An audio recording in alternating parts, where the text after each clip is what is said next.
On MacTool's own website right now, there is a filter you can click labeled Made in America. Stop and ask why a tool brand would ever need one. That question is the whole story, because a man with a Mac Ratchet in his box, the one he has leaned on for 20 years, can no longer look at that red badge and tell you what country forged the steel in his hand. And this is not a rumor off a message board. A tool site called /gear checked and found that Mac still makes tools here, in Dallas, Texas, and Georgetown, Ohio, while some others now come from places like China and Japan. Same red badge, different countries, and the badge will not tell you which. Now let me be straight with you, because the title owes you an honest answer. Mac Tools is going under, not the company. The company is fine. Stanley Black Decker, the giant that owns Mac, is one of the largest tool makers on earth, and the number of Mac trucks on the road went up last year, not down. The trucks still roll, the lights at headquarters are on. This is not a bankruptcy, and anyone who says otherwise is selling you a panic. So when I say Mac Tools is going under, I mean two things, and only two. The badge that once promised American steel, and the living of the man who drives that truck to your bay. Both are dying out of sight, while the corporation behind them has never been healthier. I will walk you through the receipts in order. Who owns Mac now? Why the badge stopped meaning one country? What it costs a man to buy onto that truck? And the last time this reached a courtroom. Then I will hand you one tool brand older than Mac, still hand forging in Ohio, that kept every promise Mac let slip. You just do not know its name yet. Hold that thought. Decades before that website ever needed a filter like that, Mac Tools was one small forge that could never have imagined needing one. It started in 1938 in Sabina, Ohio as the Mechanics Tool and Forge Company, and took the Mac Tools name in 1963. For a working man, the pitch was simple. You bought the tool once, used it until you retired, and handed it down. The badge on the handle was a promise about the steel underneath, made here by people who knew what a ratchet that lets go costs a man on a Tuesday morning with the job half done. That promise is the only reason a tradesman ever paid a premium for a hand tool. Over the decades, the badge stayed the same, and the promise behind it drained out. Almost nobody was told.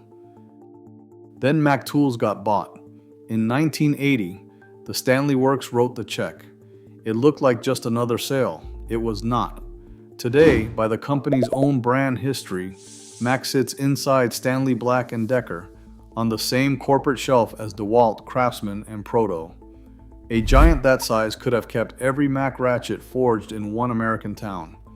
It chose not to, and here is the logic underneath everything that followed. A corporation that owns a dozen tool brands does not need any one of them made in one place. What it needs is the name. The name is the asset it paid for. The forge is a line on a spreadsheet, and a line on a spreadsheet is a thing you cut. So look hard at what that badge tells you now, because here is the detail plenty of Mac owners have never checked. /gear confirmed the part to Mac's credit. It still runs real plants in Dallas and Georgetown. I'm not going to tell you Mac abandoned America, because it did not. But /gear found the other half. Some Mac tools now come from places like China and Japan. Some American, some not. All under one red badge that does not say a word about the difference. Go back to that filter I opened with. The button itself is the tell. A brand that still forged everything in America would have no reason to build one that flags the few tools that still qualify, and it runs deeper on the tool itself. Pull up that Mac 3/8 Ratchet on the same website, and its listing names no country of origin at all. Read that again. You would think a company careful enough to build that button would just stamp the country on the ratchet. Nobody did. When a company goes quiet about something it used to say out loud, that silence is the answer.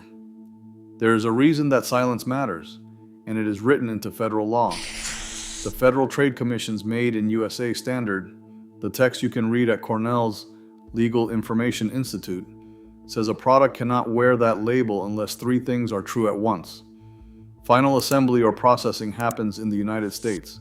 All significant processing happens in the United States. And all, or virtually all, of the components are made and sourced in the United States. That is the Bar Max badge used to clear without thinking. When the label gets careful, and the filter gets vague, that is the sound of a product that can no longer clear it. And if the badge in your own toolbox looks a little less certain than it did this morning, hold on to that feeling, because sharpening that instinct is the reason this channel exists. It is why we built the Buy It for Life brand ledger, a $29 breakdown of the major tool brands, ranked by what a tool costs you per year of service, not by the sticker and not by the truck's payment book. Which badges still mean what they say, and which independents outbuild the giants for less? The link is in the description. Because owning the badge is only half of what is going under. The other half is standing in front of you every time that truck pulls up. Behind that friendly door is a small business owner who bet a frightening amount of money to be there. From Mac's own disclosure document, the cost to open and stock a route runs between $122,870 and $346,725. That top end is already past $750,000. The franchise fee by itself is $8,000. That is the price of admission to drive the truck and sell you a wrench. Now here's the part that should stop you. That same document, the FDD, contains no item 19, the section where a company shows you what its franchisees earn. It is the one number a reasonable person would want most, and Mac's document does not include one. A man is asked to put up that kind of money, and the paper he signs makes no claim at all about what he will make back. I mean, think about that for a second.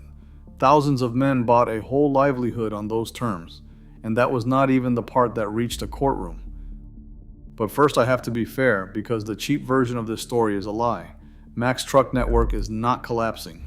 By that same document, the number of franchisees went up, not down, from 813 to 822 to 832 franchisees running more than 1,000 routes. That is a net gain of 19. What is under strain is quieter than a collapse. It is the arithmetic each of those men runs alone, in the cab, on a route that has to clear $350,000 of debt before it clears a dime of profit.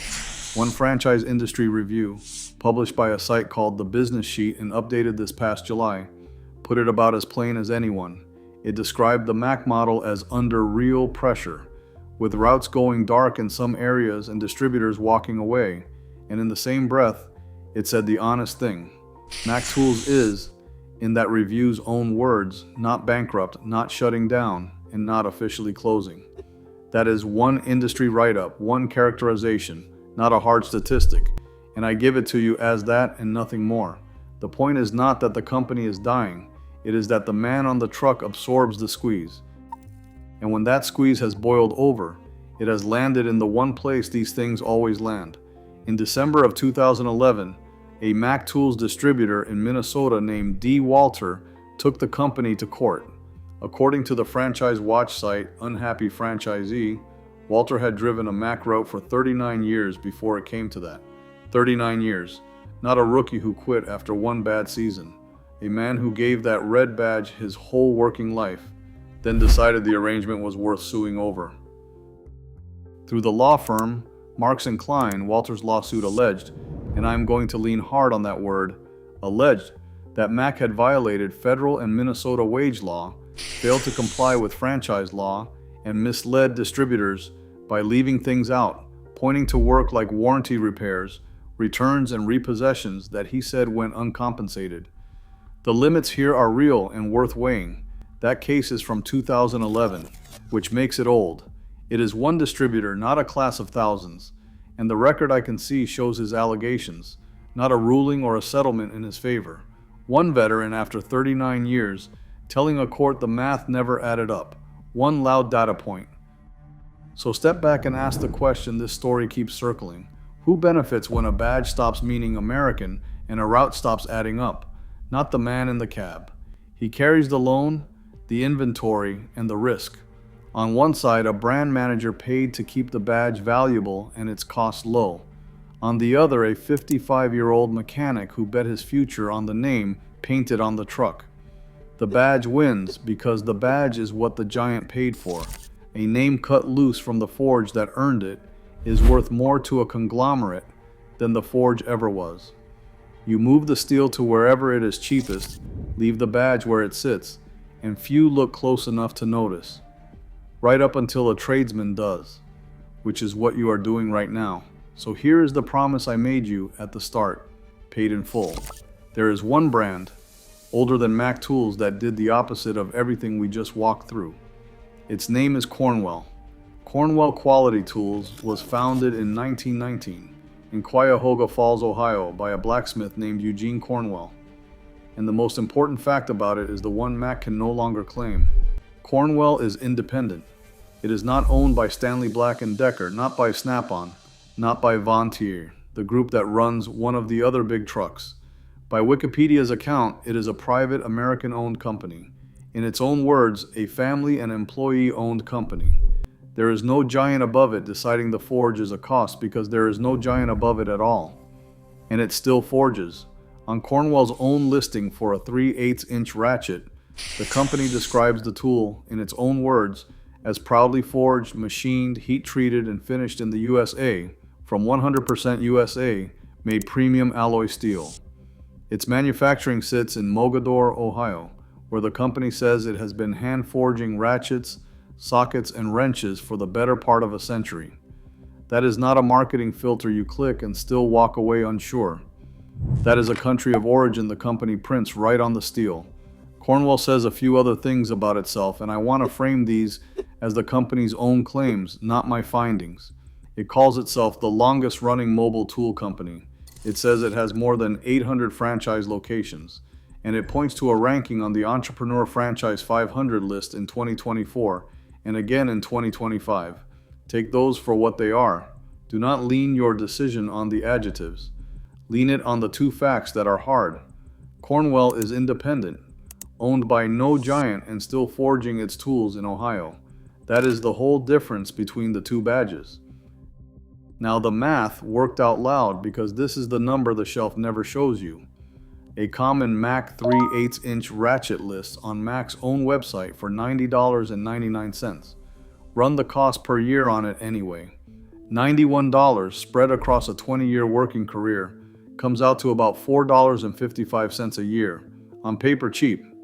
But that number holds only if two things stay true for 20 years.